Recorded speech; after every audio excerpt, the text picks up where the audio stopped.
In-text citations. As you type your paper, make sure that you cite any content which is from another person or another source, whether a direct quote or just an idea. Citations will go in two places. First, you will add an in-text citation directly after you reference another source in your paper. Secondly, you will add the full citation to your reference list at the end of your paper. Information about citations can be found in Section 6 of the Publication Manual of the American Psychological Association. In-text citations are much shorter than full citations.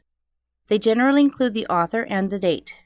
For example, if I am quoting from The Adventures of Tom Sawyer by Mark Twain in my paper, I would say, "As Twain, 1876, said in his great work Tom Sawyer, the less there is to justify a traditional custom, the harder it is to get rid of," page 32.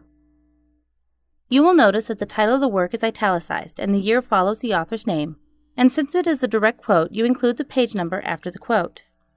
If you are not naming the author or work in your sentence, then the in-text citation will follow the quote with the author and year.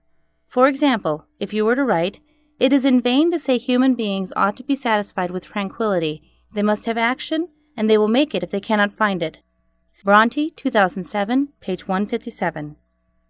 You would then use author, year, and page number at the end of the quote. Some general tips for in-text citations can be found at the Online Writing Lab or the OWL at Purdue under the heading In-Text Citations, the Basics. http://owl.english.purdue.edu/resource/560/02. If your quote is 40 or more words, it will need to be placed into a block quotation. Quotation marks should not be used.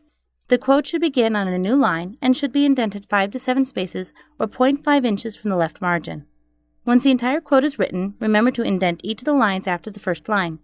Remember to include the in-text citation with a page number after the closing punctuation mark.